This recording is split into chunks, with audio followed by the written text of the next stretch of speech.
Hey guys, what's going on? Back with another Zombies video. And as you guys know, Activision just announced in their conference call that Sledgehammer Games will be the leading studio in this year's Call of Duty. Schedule will be released in November 2001, usually around that time. And the rumored title is World War II Vanguard, and it's going to be another, obviously, World War II title set within the World War II era. So for this, I just want to go over the impossible Easter egg that everyone missed for the original World War II Zombies mode. And at that time, Cameron Dayton was the lead writer for the Zombies mode. Some of this stuff I did briefly touch over with him on Twitter, or I showed to him. And I like going back in the older titles and looking into the storyline, stuff that people missed. And I've mentioned before, especially during or with the Jason Blundell Treyarch games, there is, and it's kind of like a brutal truth or tough love. There's low-hanging fruit stuff, Easter eggs that Call of Duty gives you, and then there's like deep storyline stuff that unless you put the time and effort and research into, you'll never figure out. So this is one of those, again, impossible Easter eggs that you really have to piece stuff together and sit down and look at all the pieces. And unfortunately, because the nature of YouTube, and I've mentioned this several times before, the nature of YouTube is just put up the fastest video on YouTube to make the most money. There's literally maybe zero effort put into figuring out the story and the backstory and the deep Easter eggs. That's a brutal truth. So I'll move on to the Easter egg, but just want to give some backstory. So, and again, I'm doing this on just on Chrome, Google Chrome. My videos are not extravagant. I put the information out there if people want to look into it, or I kind of give you um, kind of like a direction of where to look for Easter eggs and stuff like that, or how to solve stuff, or if you want to further your education, so to speak, in zombies. This is stuff that you can look at, and then on your free time, just go ham and just look at all the clues and go deeper into the storyline. So on to the impossible Easter egg. The final DLC map was called Frozen Dawn, and in that, again, I'm doing this so because of my recording device and just to kind of cut down on time. Like I said, I also appreciate zombie YouTubers, the amount of effort that they put into their videos, because I know that stuff takes hours and hours to do. For me, I'm just kind of like hit record and go. So anyways, in the Frozen Dawn, you end up fighting the God King, which funny enough ends up being a really quick uh, boss fight if you set up your strategy. So I'm not too familiar with the names and characters, but I'll kind of show you, and you guys will probably be a little bit more familiar with it than I am. So these are the four characters, and sorry I can't give credit to some of these people. These are their thumbnails. If somebody sees their thumbnail and wants credit or something like that, just let me know. So these are the four characters standing in front of the God King, who I guess at the time, this is part of the Impossible Easter egg, people didn't realize that was Frederick Barbarossa himself. I know because he has Barbarossa's head on his belt, that confused people, or maybe that was one of those misdirection, red herring things that the zombie devs usually do, and I guess Cameron Dayton. So in the cutscene, this guy who I am forgetting his name, he ends up coming down and talking to the four playable characters, and our characters are known as the Raven Lords, I believe. And this is just giving you a bit of the characters. Not going to go too much because I'm going to move on. So God King slash Barbarossa is in the middle. The four characters are the Raven Lords. And this guy, I forget his name, he comes down and he talks to us. So there's, let's say, three parties involved. This guy, God King Barbarossa, and the four playable characters. You're fighting him in the boss fight. So you walk into the cave. He's sitting on the throne, with a sword, I believe, in his chest. He wakes up, you fight him, and then he sits down in the same position. And in the end of the cutscene, it says the cycle continues. And it is exactly a cycle. Whoever walks into the cave, they see him sitting there, they fight him, defeat him. They become the new Ravens, or the Raven Lords. They walk out of the cave. He sits down on the throne in the same position. And let's say, for the sake of argument, the Mob of the Dead characters walk into the cave. They'll see him sitting down with the sword in his chest. He wakes up. They fight. The Mob of the Dead crew wakes up. They fight Barbarossa slash God King.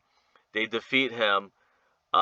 He sits down. They walk out of the cave. Then let's pretend another crew walks in. Let's say the Shadows of Evil crew walks in, and it's an endless cycle. Whoever walks into the cave ends up seeing the same thing over and over again. So let's say Shadows of Evil crew walks in. They see him sitting on the throne. He wakes up. They fight him. They defeat him. He sits down. They walk out. Then another crew walks in, and so on and so forth. So that's just kind of the story slash impossible Easter egg. So what that relates to, if you go and Google Frederick Barbarossa, a quick story of him, and we know this already, it's nothing groundbreaking. He was the king of Germany in 1152. He ends up dying, I believe, in a river in real life. But if you look at his story and then you go to, again, I skipped ahead, so let me click on him, hopefully my recording device. So it'll give you the history. A lot of the history you don't really, isn't anything new, but what people fail to do is scroll all the way to the bottom. And that's the thing with YouTube that I've mentioned before. Let's say you're a giant YouTuber, you say, all right, I'm just going to grab the first information, Barbarossa, he was born here, he died here, this is his family, and stuff like that. What people fail to do is read everything, and if you had read all the way at the bottom, there's a legend of Barbarossa, and it says Frederick is the subject of many legends, including that of a sleeping hero. So, and that stuff I'll get to later. Sleeping hero is a whole genre of stories, and that's the impossible Easter egg itself. Like the much older British Celtic legend of Arthur or Bran the Blessed. Now, the thing with Sledgehammer Games and Cameron Dayton, this was the original story of sorts. It accidentally fits into Treyarch Zombies, and I'll show you that at the end.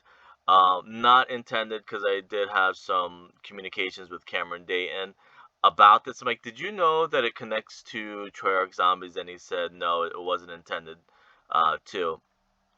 If that's not allowed, that conversation never happened, but that's what was discussed via Twitter, which I might have deleted by now. But anyways, it says the legend says he is not dead, but asleep with his knights in the cave. So that's the story. Like, I guess we're the knights or the Raven Lords. And this guy here, this boy, is that guy in the white. This guy, I don't remember his name. I'm sure somebody's gonna remind me. And this is gonna be confusing. That's what I'm saying. Like, sometimes you just need to take the information, go look at it, and read it yourself. Okay, so with his knights in a cave in the Kleifhauser Mountains in Thuringia, at the borders between Bavaria, Germany, and Salzburg, Austria, and that when the raven ceases to fly around the mountain, he will awake and restore Germany to its ancient greatness. So I don't know if they're going to expand on, maybe that's why Germany, the rumor is Germany is going to win World War II in the next story. Maybe they're just going to kind of maybe retell the same story, maybe a little bit better. Maybe Barbarossa did awake somehow. And it says, according to the story, his red beard has grown through the table at which he sits.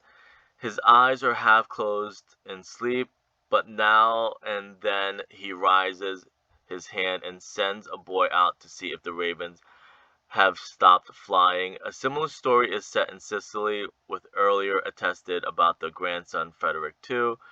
But anyways, what you're supposed to be taking away from this, because I know it gets very complicated, is Barbarossa is sitting in his chair like he is in the cutscene.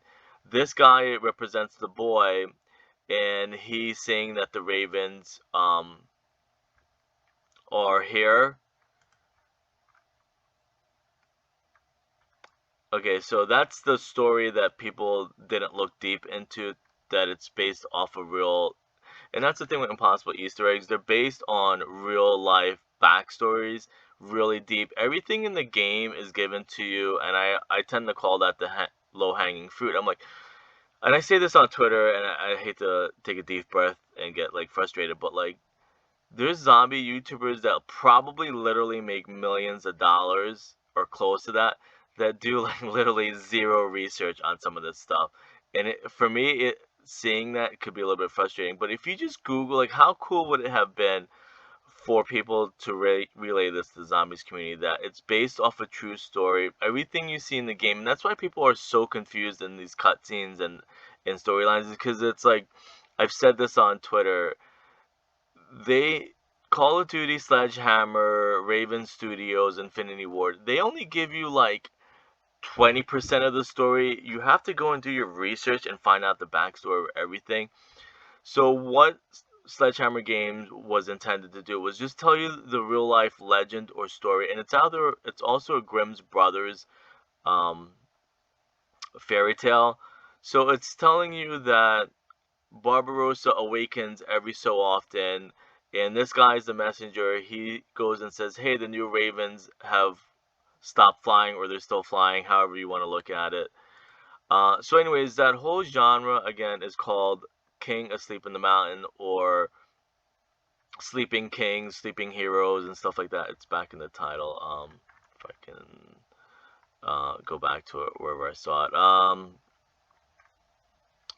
But yeah, there's a story about sleeping heroes, sleeping kings. So the king asleep in mountain is a prominent folklore motif found in many folk tales and legends.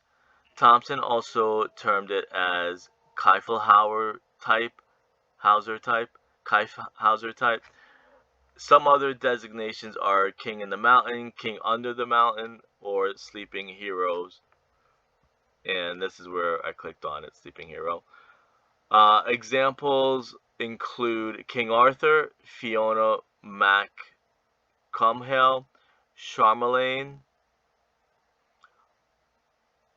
Ogier the Dane, King David, Barbarossa.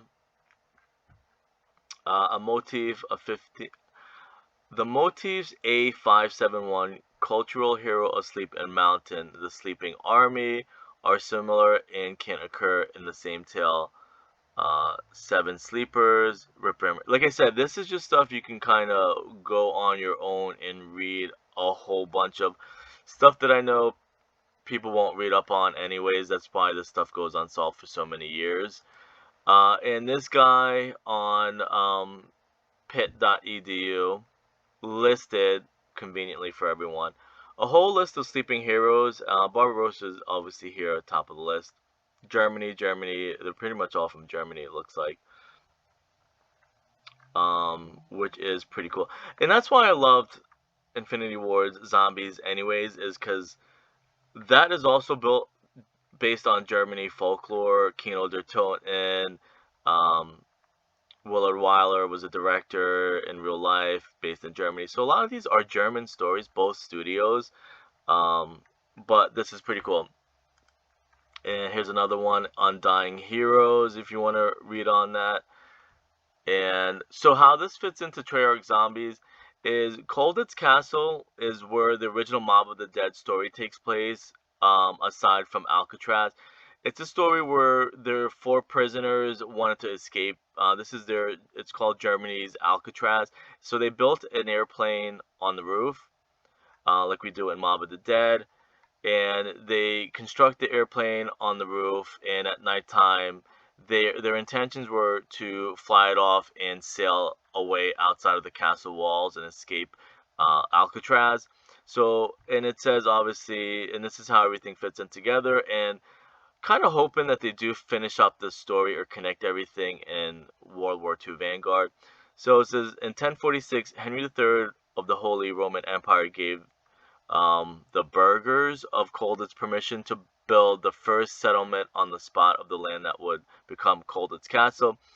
It was then developed in 1803 with the encouragement of Henry IV Frederick Barbarossa was made Lord of Colditz in 1158 and began majorly building. Um, Again, so this just kind of recaps that this is Alcatraz Germany version, where the mobsters, not mobsters, but the prisoners built an airplane on the roof and flew it off. I'll link the original video. I talked about this in probably 2 or 3 other videos, how they built it. They built the castle, Barbarossa. So that ties in World War II, and that ties in Treyarch, Mob of the Dead, Treyarch Zombies, the Ether story, and stuff like that.